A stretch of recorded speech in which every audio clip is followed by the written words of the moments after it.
been gone from home for 5 long years, carving out a life in places my parents never cared to visit, wearing a uniform they'd never wanted to see. Still, when my mother's text arrived, just a single, cheery sentence, "Family dinner this Sunday, everyone's coming." I packed a bag and made the drive back to our little Montana. The air was sharp with the first hints of winter, and every familiar streetlight flickered with old memories, both sweet and bitter. As I pulled into the driveway, I could see the silhouettes of my father, mother, and brother through the kitchen window, laughing, already a world apart. That night I would take my seat at the family table, just another plate among many, pretending not to notice the side glances, the soft sighs, the jokes about my adventures. But none of them knew that a single moment was coming, a moment that would force them to see me for who I really am. If you've ever sat quietly at a table where no one sees you, this story is for you. I hadn't crossed the threshold of my parents' home in so many years, yet everything about the place was unchanged. The porch creaked the same way it had when I used to sneak out as a teenager. My mother's wind chimes, faded and cracked, still caught the faintest breeze, tinkling nervously like they too were waiting to see how the night would unfold. I paused for a moment at the door, letting my breath settle and my heart slow. Then I opened it, stepping back into the house that had never quite felt like home. Warmth and light spilled from the kitchen. My mother, Karen Williams, stood by the stove, fussing over a casserole. She was all sharp elbows and nervous energy, her blonde hair pulled tightly back as if even a stray strand would spell chaos. She glanced up as I entered, offering a practiced smile that flickered for just a second before her gaze drifted past me, searching for someone else. "Natalie, you made it. Take your coat off, dinner's almost ready." My father, Richard, was setting the table with the careful precision he brought to every part of his life. He nodded at me, his jaw set, as if he was bracing himself for turbulence he couldn't control. "Hey there, kiddo," he said, and it sounded so automatic I wondered if he'd practiced it in his head first. At that moment, my older brother Daniel strolled in through the back door. He brought with him a gust of cold air and the effortless confidence of someone who'd never had to doubt his place at the table. "There she is," Daniel boomed, his grin wide. "Back from saving the world?" He winked at my father as if the joke were just for the two of them. The living room was filled with artifacts of the Williams family myth. Daniel's trophies from Little League and high school debate, framed diplomas, a shadow box with his first business card. My childhood was there too, but only the parts that fit the story everyone wanted to tell. Faded photo of me in a cheerleader's uniform, a medal from a spelling bee I'd won in 3rd grade, my acceptance letter to the state university before I threw the family off course by applying for an ROTC scholarship and choosing the Army over a career in finance or law. The rest of my story, the chapters that made up most of my life, were missing. No photos from my commissioning ceremony, no newspaper clippings from overseas deployments, not even a souvenir from the time I'd met the president as part of a security briefing. My achievements were invisible here, edited out like a typo in the family scrapbook. I moved quietly through the familiar rooms, feeling like a guest. My mother flitted around me, setting out dishes and utensils, never quite meeting my eyes for more than a moment. "You must be starving, Natalie," she said, her voice high and bright. "I made your favorite chicken pot pie, just like when you were little." She slid the dish into the center of the table, but her attention was already back on Daniel, who was regaling my father with stories about a recent deal at his tech startup, his new car, his upcoming wedding to a woman my parents adored. Every word he spoke was another brick in the wall between us, a wall that had been built up over years of silent comparison. We sat down, the four of us, in the same places we'd always sat. Daniel on my father's right, my mother at the head of the table, me at the end, a little closer to the kitchen than anyone else. The dinner began with the usual pleasantries. My mother asked about my drive. My father inquired about the weather in wherever you're living these days. Daniel made jokes about army rations and how I must miss real food. There was laughter, but it was a laughter that had nothing to do with me. I listened to their voices as if from underwater, every syllable reminding me that I was a visitor in my own family. As the meal continued, the conversation turned, as it always did, toward Daniel's latest accomplishments. "Did you hear?" my mother said, her eyes shining. Daniel's company just closed another round of funding. He's the youngest VP they've ever had. My father beamed, raising his glass. That's my boy, real leadership material. Daniel leaned back, modest but clearly relishing the praise. I had a great mentor, Dad. My mother laughed, delighted. We always knew Daniel would do great things, she said, as if I weren't sitting right there. Did you know he's looking at buying a house out in Willow Creek? 4 bedrooms, huge yard, just perfect for a family. My father nodded approvingly, already envisioning the grandchildren who would one day fill the place. A real Williams legacy, he declared. I tried to join in, to ask Daniel about his fiancée or his plans, but my words fell flat. No one asked about my work, my friends, or my life. The one time my mother turned to me, it was with a question so pointed it felt like a blade. So, Natalie, are you still traveling around with the army? When are you going to settle down and get a real job? She said it kindly, with that tilt of her head that implied concern, but I heard the judgment beneath it. It's a career, Mom, I replied, and I'm actually stationed here for a few weeks. There's a conference in town. She nodded, filing the information away, not because she was interested, but because it might come in handy at some future dinner party where she'd need to explain my absence. The rest of the evening passed in a series of small humiliations. My father asked Daniel for advice about his 401, ignoring the fact that I'd managed million-dollar budgets. My mother showed off photos of Daniel's fiancée on her phone, while the only picture she had of me was from a Christmas years ago. Even the dog, an old golden retriever named Max, seemed to prefer Daniel's side of the table. At one point, Daniel raised his glass and toasted, "To family and future successes," and everyone clinked glasses except me. I'd already lowered mine, afraid my hand might tremble. As the plates were cleared and coffee was poured, the air in the room grew heavier. The conversation drifted to old stories. Daniel's triumphs at school, my parents' own rise from modest beginnings, the sacrifices they'd made to give us a better life. In each story, Daniel played the hero. I was the punchline, the free spirit, the one who couldn't quite find her way. Remember when Natalie wanted to be an astronaut? My father laughed. She hated math, my mother joined in, but she did make a mean apple pie. They meant no harm, or so I told myself, but I felt myself shrinking, becoming smaller with every word. The worst part was not their words, but their certainty. My family didn't see themselves as cruel. To them, this was all good-natured ribbing, the gentle teasing that passed for love in our house. They didn't know what it was like to sit at that table and feel like the ghost of a daughter they'd never quite gotten. They didn't realize how every small slight cut deeper because it was so casual, so effortless. After dinner, my mother brought out dessert, apple pie, of course, and Daniel's fiancée called on FaceTime. The whole family crowded around the phone, laughing and chatting, while I sat off to the side, sipping my coffee and watching the scene unfold as if it were a play I'd forgotten the lines to. No one noticed when I slipped out onto the back porch. The air was cold, biting, but it felt better than the warmth inside. I looked up at the night sky, searching for constellations I used to trace as a kid, wishing for a sign that I still belonged somewhere. Eventually, my father came out to find me. He stood beside me, silent for a long moment. "It's good to have you home, Natalie," he said at last. "Your mother worries about you, you know." I nodded, not trusting myself to speak. "Daniel's doing well," he continued, as if I'd asked. "We're proud of him. Always knew he'd be something special." I bit my tongue. "I know," I said. He patted my shoulder awkwardly, then turned back inside. I stayed outside a while longer, breathing in the darkness, willing myself not to cry. When I finally returned, the kitchen was empty, the remains of dinner cleared away. My mother had left a plate of pie on the counter with a note. "Glad you're here. Love, Mom." I took the plate to my old bedroom, the same faded quilt, the same posters on the wall, the same sense of never quite fitting in.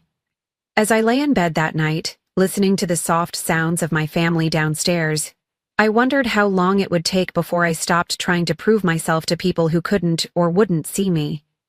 And yet, a flicker of hope remained. Tomorrow would be a new day. I had come home, and for better or worse, I was still here. I had no idea that the world I thought I knew was about to turn upside down, and that the very thing my family had always dismissed would soon become the only thing that mattered. Sleep in my childhood room was a fragile thing, fractured by the muffled sounds of laughter downstairs and the occasional pang of memories I couldn't quite bury. The old quilt itched, the mattress sagged in the middle, but mostly it was the ache in my chest that kept me awake. My mind wandered through all the other times I'd returned home, hoping things might be different. It just faded at the edges. The next morning, sunlight filtered through yellowed curtains and painted stripes across the floor. I sat up, noticing the box of keepsakes in the corner. Inside were a few medals from high school, some letters from friends who'd drifted away, a dried corsage from prom. All relics from before I'd left to chase something nobody else seemed to understand. Upstairs, my mother was already bustling, humming a tune as she whisked eggs for breakfast. She smiled when she saw me, but the smile didn't quite reach her eyes. "Morning, sweetheart. Did you sleep all right?" she asked, setting a mug of coffee on the counter. I nodded, taking a sip, the warmth filling a place inside me that words never seemed to reach. My father was hidden behind the newspaper, grunting a greeting as I evenings. Daniel walked in, hair still perfect, freshly showered, already dressed for success. "Big day today," he announced, sliding into a chair. "Got to take a few calls before the meeting, but I can't wait to show you all the new plans for the office." My mother beamed. "You work so hard, Daniel. You really make us proud."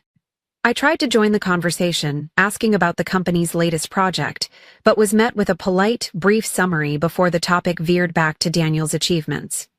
Mom fussed over his shirt, telling him he looked just like his father at that age. Dad nodded, pride flickering in his eyes, and said, "You know, Daniel, your uncle called yesterday asking about that deal you closed. Word's getting around." Daniel accepted the praise with practiced humility, never glancing my way. After breakfast, my mother began clearing dishes and casually turned the conversation to my life. "So, Natalie, is the army still sending you everywhere?" Her tone was gentle, but beneath it was a weariness, a hope that I'd soon come to my senses. "Yes," I replied, "but I'm actually here on official business for a few days. There's a joint project with Pinnacle Defense. I'll be working from town."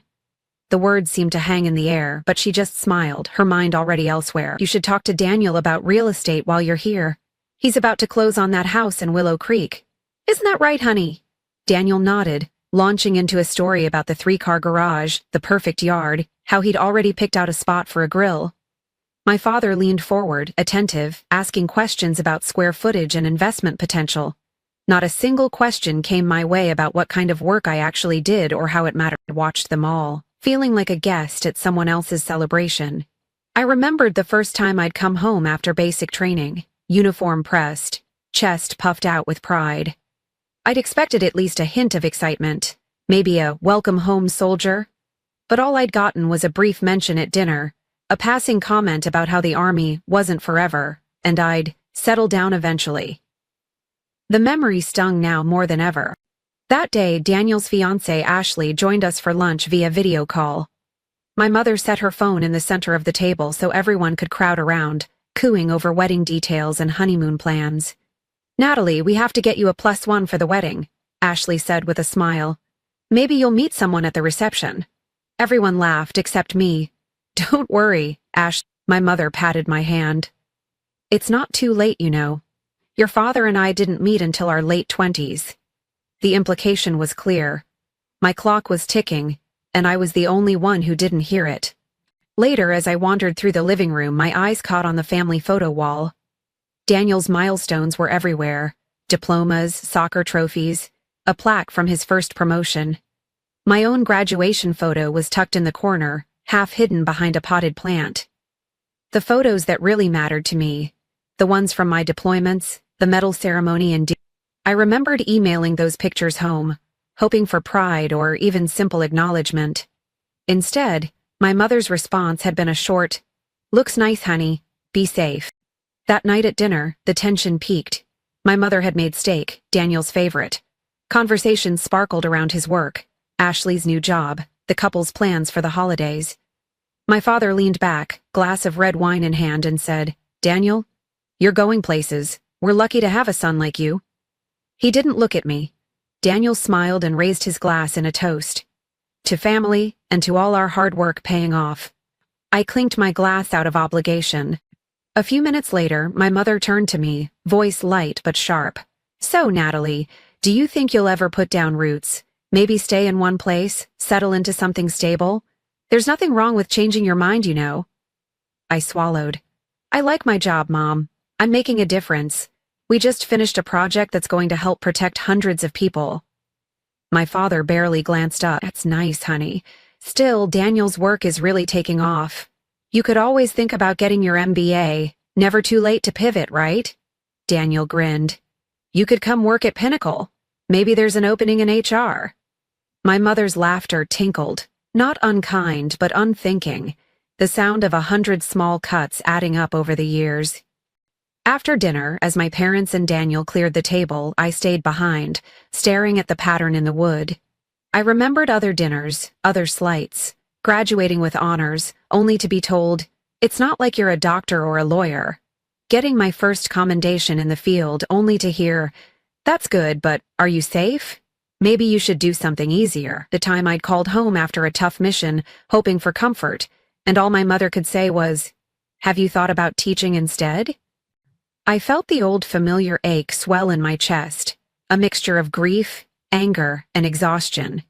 I thought of the moments they'd missed, the achievements uncelebrated, the pride I'd learned to hold in silence. It wasn't that they didn't care, it was that they cared in a way that left no room for me to be anything other than what they'd always wanted. Just as I was about to head upstairs, Daniel stopped me in the hall. "Hey, Nat," he said, lowering his voice. "Don't let them get to you, okay? Mom and Dad they worry. They don't mean anything by it."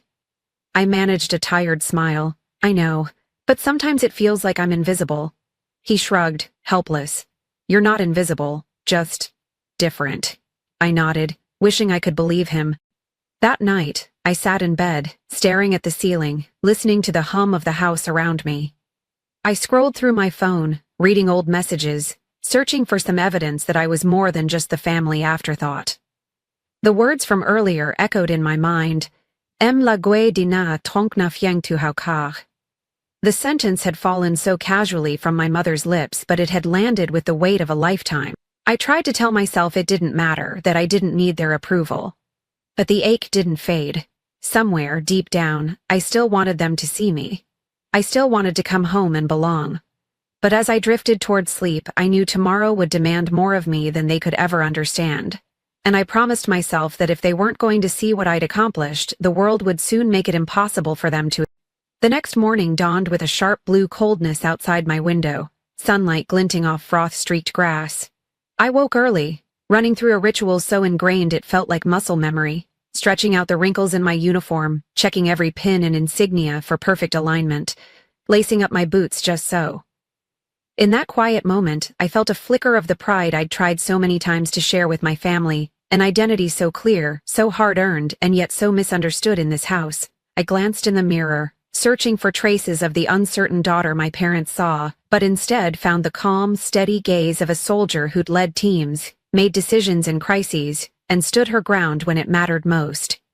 I pinned on my silver eagle, took a slow breath, and prepared myself to step into a world that finally recognized what my family never had. Downstairs, the house was quiet. My father was already gone, no doubt hurrying to his early meeting at Pinnacle Defense Systems. My mother's voice drifted from the living room as she talked on the phone with an aunt, discussing Daniel's house search and speculating about which neighborhood Ashley might prefer. She saw me standing in the doorway, eyes flicking over my pressed uniform before returning to her conversation. "All right, I have to go. Natalie's off to save the world again," she said lightly, offering me a quick, distracted smile as she hung up. I simply nodded and headed for the door. Died on the side, my breath fogged in the crisp air as I crossed the driveway. I got into my rental car and sat for a moment, the engine idling, gathering the courage that had gotten me through years of deployment but was somehow harder to summon in my hometown. I drove across town, passing familiar storefronts and the old playground where Daniel and I used to race bikes, now faded and half forgotten. The Pinnacle campus rose on the edge of the industrial park, all steel and glass and buzzing with purpose. I parked in the visitor's lot, collected my documents, and approached the security desk, flashing my military ID. The guard's eyes widened when he saw my rank. "Good morning, Colonel Williams. We've been expecting you." He stood a little straighter, handing me a visitor's badge even though my clearance was far higher than anyone else in the building. "Your escort will be right down." A few minutes later, a young assistant, nervous, clutching a clipboard, led me through a maze of hallways lined with framed patents and group photos. "The conference room is just ahead, ma'am. The executive team is assembling now." I thanked him, my voice even and formal, slipping easily into the part of myself I'd honed over years of service. Inside the conference room, the atmosphere was tense with anticipation. Engineers and project leads murmured among themselves, stealing glances at me as I took my seat near the head of the table. My father was there, pacing by the whiteboard, clearly anxious about the upcoming presentation. He glanced up and froze when he saw me, his eyes flickering with confusion, then embarrassment, as he processed the uniform, the rank, and the unexpected presence of his daughter in a space he'd considered his domain. "Natalie?" he said quietly, barely believing it. Before I could answer, the CO swept in, a striking woman in her 50s, all sharp edges and controlled authority. She strode across the room, her handshake firm and her greeting warm. "Colonel Williams, thank you for joining us in person. We're honored to have your expertise on this project." Her words rang out, carrying to the farthest corners of the room. My father stared, trying to reconcile the daughter he'd dismissed with the figure now being greeted as an equal by his own boss. The other executives introduced themselves with varying degrees of awe. I recognized a few names from email threads, but most of these men and women had never imagined the Army liaison was someone so young, let alone the person their colleague had called the black sheep. As people settled, I opened my folder and quietly reviewed the project files, line items, security protocols, testing results, waiting for the meeting to begin. Soon the room was full, department heads, engineers, and even Daniel, who'd arrived late, cheeks flushed and tie slightly askew. He did a double take when he saw me, confusion flickering across his features. "Nat, what are you doing here? And why are you—" His words faltered as he took in the silver eagle on my collar, and for once he was speechless. The CEO called the meeting to order. "Let's get started. As you all know, today's review is a critical milestone for our joint initiative with the Department of Defense. Colonel Williams, representing the Army's interests, will be evaluating our progress and making recommendations before we move to the next phase. Colonel, we look forward to your feedback." She turned to me with respect, and the rest of the room followed suit, stood, clearing my throat, and began outlining my analysis. What had been done well, what needed improvement, the standards the Army expected, and why security was non-negotiable. I spoke plainly, with the same directness I used in the field, feeling the room's attention sharpen as I outlined issues they hadn't anticipated. For every concern I raised, I offered solutions, walking them through the implications, citing my experience from other high-profile projects. My voice was steady, confident, every word a reminder that I'd earned my seat at this table. As I finished, the CEO nodded approvingly. "Thank you, Colonel. That was remarkably thorough. Does anyone have questions?" Hands shot up. Not to challenge me, but to ask for clarification, insight, guidance. For the next hour, I fielded technical questions from the engineering team, navigated the politics of budget constraints, and explained the Army's priorities to the board. Each time I spoke, I saw my father watching me, his face a shifting portrait of disbelief and dawning respect. Daniel, for once, stayed silent, listening, understanding the weight of the room in a way he never had before. It wasn't until the CEO addressed me directly, "Ma'am, would you be willing to review our latest proposal after the break?" that the magnitude of the moment landed. The word "ma'am" hung in the air, formal and public and unmistakable. My father's boss, the highest authority in his world, had just called me ma'am. The entire room turned, watching my father's reaction. He looked down at his hands, struggling to process the shift in power. The realization that the person he'd dismissed as going nowhere was now the one whose approval his entire team required. The meeting continued, but the mood was transformed. The engineers clustered around me during the break, eager to hear my opinion, grateful for my insight. The CEO stopped by again, thanking me for my candor and asking if I'd consider speaking at a future conference. Even Daniel, normally the center of every family gathering, looked at me with new eyes, curious, perhaps even proud. When the meeting ended, the CEO shook my hand in front of everyone. "Colonel Williams, your leadership is exactly what this project needs." She turned to my father. "Albert, you must be so proud." My father tried to speak, but for the first time, words failed him. I met his eyes, searching for some sign of acknowledgement, but saw only the bewilderment of a man forced to reevaluate everything he thought he knew, not just about his daughter, but about himself. As I gathered my things, a strange mix of relief and sadness swept through me. I had fought for this respect, earned it, and now, for the first time, there was no denying who I was. Walking out of that conference room, past the glass walls and the silent, staring faces, I felt the boundaries of my old life crumble a little more. For years, I'd accepted being invisible at home, dismissed as an afterthought at the dinner table. But now, in front of all these strangers, and my own family, I was impossible to ignore. The hallways outside the conference room hummed with activity, a steady current of engineers and managers carrying laptops, charts, and coffee cups. I walked in a kind of quiet daze, the clack of my boots echoing with more authority than I'd ever felt in my parents' home. The air itself seemed different, charged with the aftershocks of the meeting where the invisible daughter had just taken command of the very space her family believed she'd never belong in. A few younger employees nodded respectfully as I passed, one quietly asking if he could send me some follow-up questions. I smiled, told him yes, and made my way toward the executive lounge for a moment of calm before the next set of meetings. I sat alone by the window, watching the sun climb over the city's skyline and let myself breathe. I could still see the confusion in my father's face, the subtle shift from embarrassment to a dawning, reluctant pride that, I wasn't sure he'd let himself express. My phone buzzed with a message from my commanding officer, short, direct, and congratulatory. It was the kind of affirmation I'd hungered for all my life, but never dared expect from home. For a few minutes, I let myself feel it. As the break ended, I returned to the main office, greeted by the CEO, who asked if I would join her for lunch with a few other senior leaders. "You've made quite the impression," she said warmly, and I nodded, keeping my composure. The lunch was a whirlwind of ideas, project updates, and strategic talk, with the CEO and her team openly soliciting my thoughts about how to navigate the Army's evolving requirements. There was not a single moment in which I felt out of place. If anything, my confidence grew with every exchange.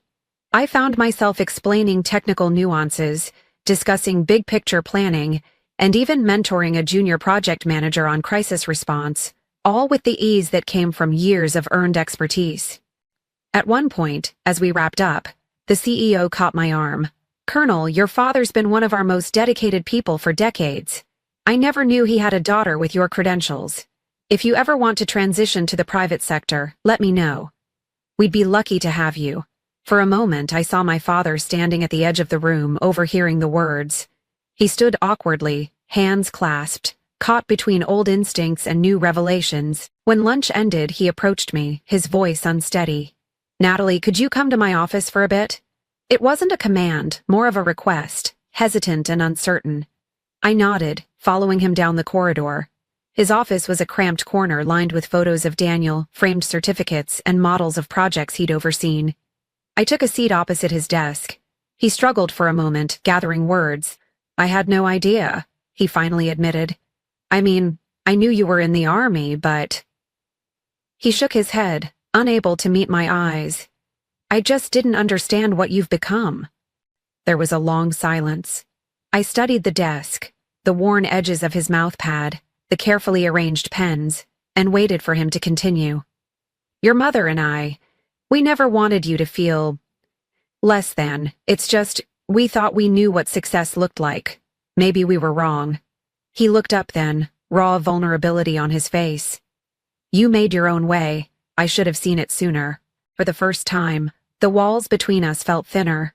"Dad, I never wanted you to be disappointed in me," I said quietly. "I just needed you to see that my choices weren't a rejection of you or the family. They were about what I knew I could give." He nodded, swallowing hard. It was easier to measure things by Daniel's milestones. But what you've done, what you're doing, none of us could have imagined. I am proud. Before I could answer, there was a knock on the door. Daniel poked his head in, awkward and uncharacteristically nervous. "Can I join?" he asked. My father gestured him in, and Daniel sat on the edge of the spare chair, elbows on knees. Got to admit, Nat, I had no idea either. I always thought the army was just, well, you know, marching and stuff. But seeing you today, you ran that room. Even Mom called me during lunch, freaking out. She said, "Our daughter is a colonel. Do you know what that means?" He laughed, shaking his head. You really showed them, all of us.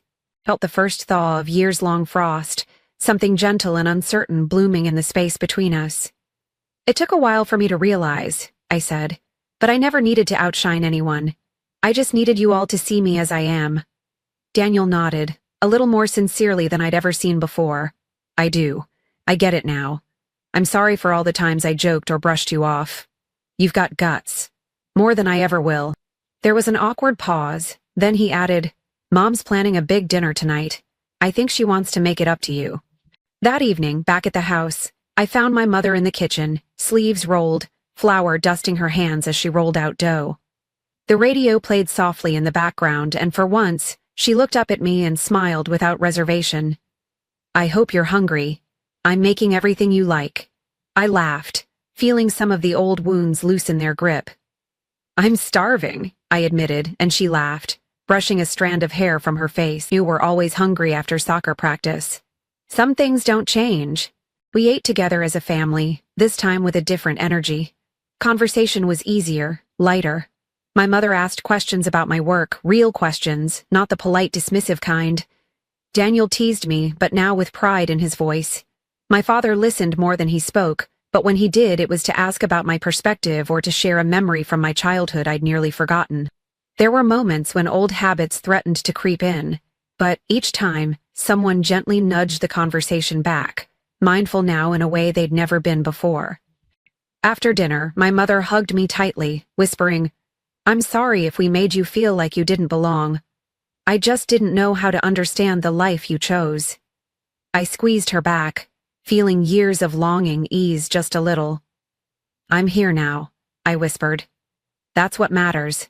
Later that night, lying awake in my room, I felt the peace of belonging, not because I'd finally proven myself, but because I'd been truly seen.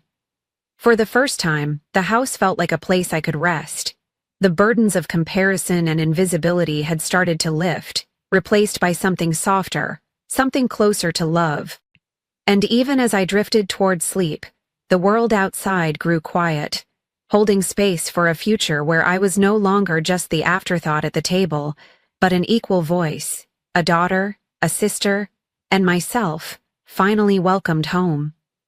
Months passed, each one quietly softening the hard edges of old patterns and grievances, as if the sharpest memories of hurt were slowly being sanded down by the gentle routines of reconnection. My visits home became less fraught and more familiar, even pleasant. No longer a parade of comparisons or tiptoeing through fields of old disappointments. My mother took to calling every Sunday, her voice warmer now, asking about my work with an interest that felt genuine. Sometimes she even bragged about me to her friends, proudly telling them her daughter was a colonel, that I ran the show at army meetings, that my advice was sought by generals.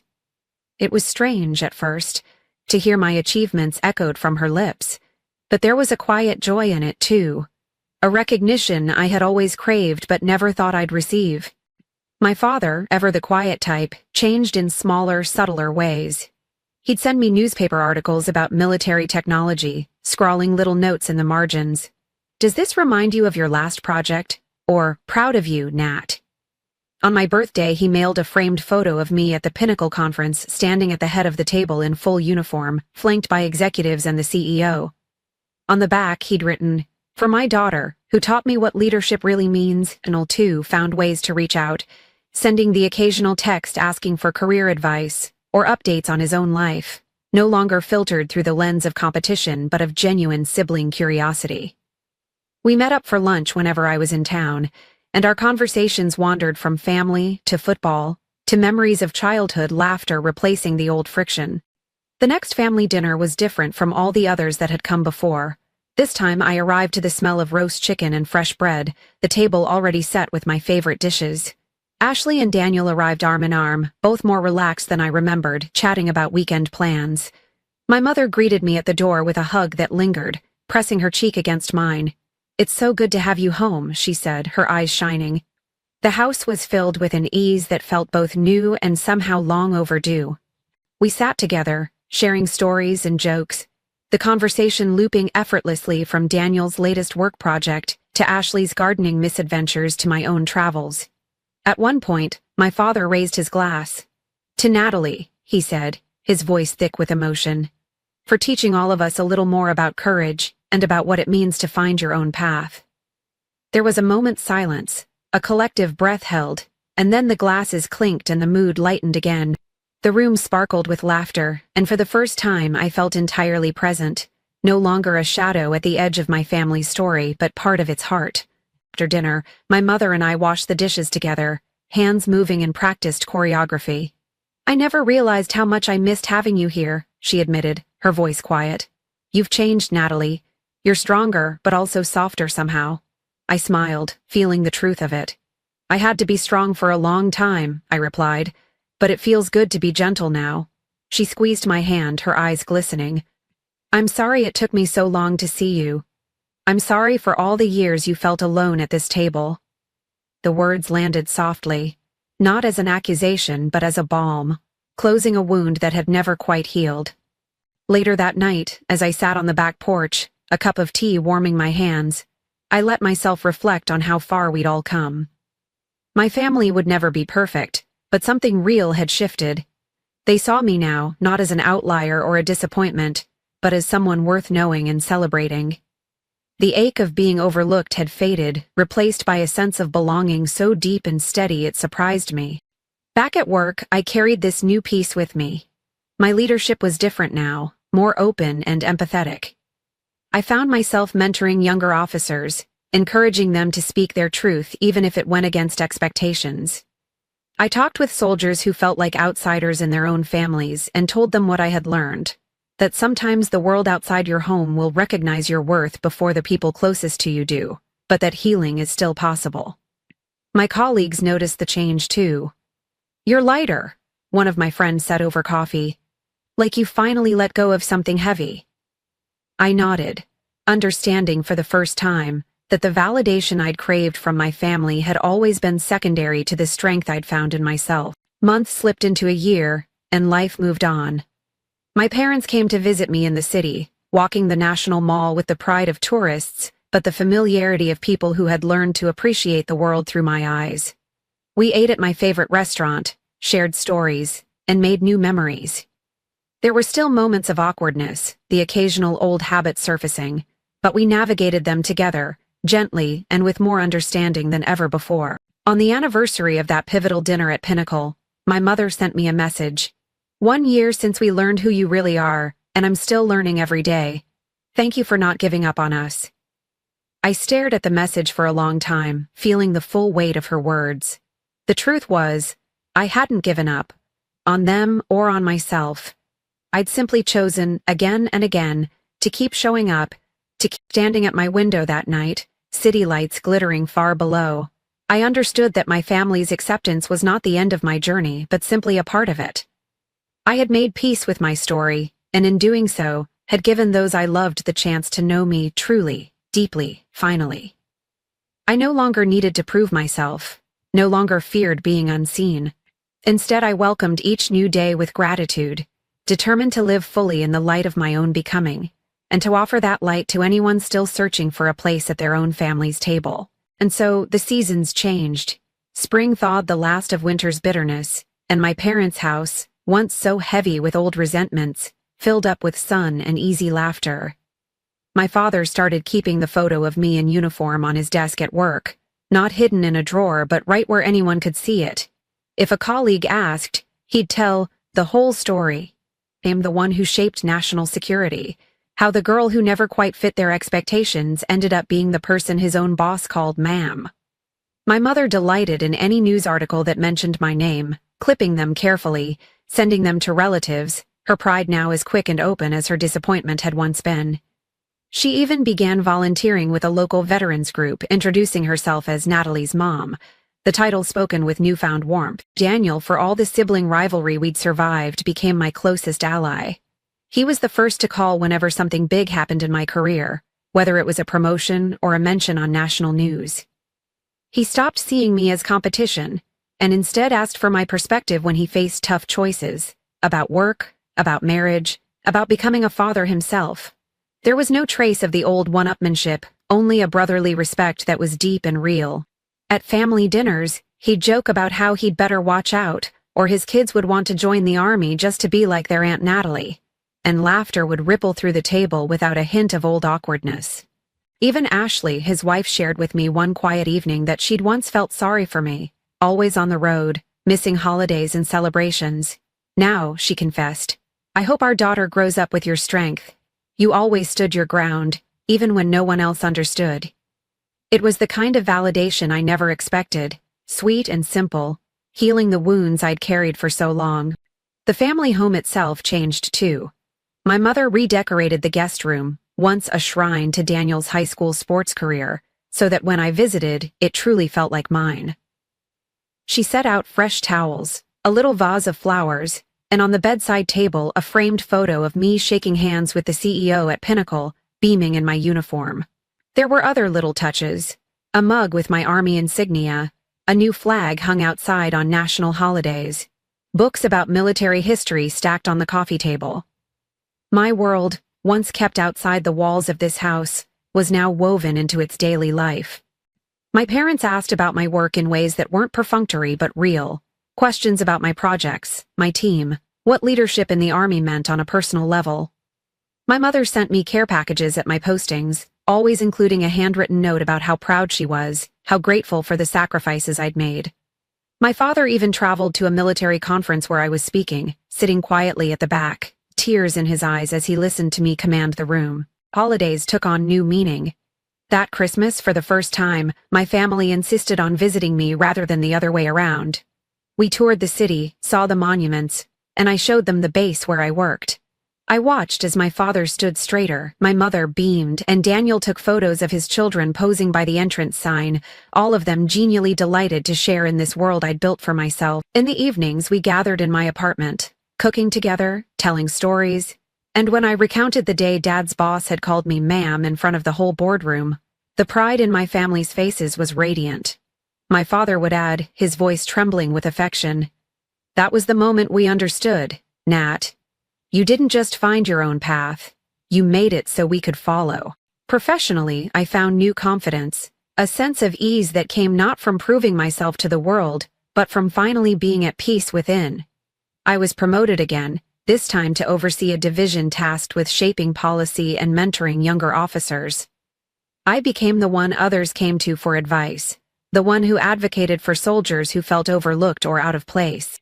When asked to speak at leadership forums, I shared not just the lessons of command, but the story of a family who had learned painfully, honestly, how to see one another again.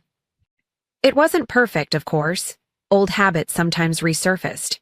There were days when my mother would fret over a deployment, when my father would unconsciously compare Daniel's business milestones to my own. But we could talk about it now.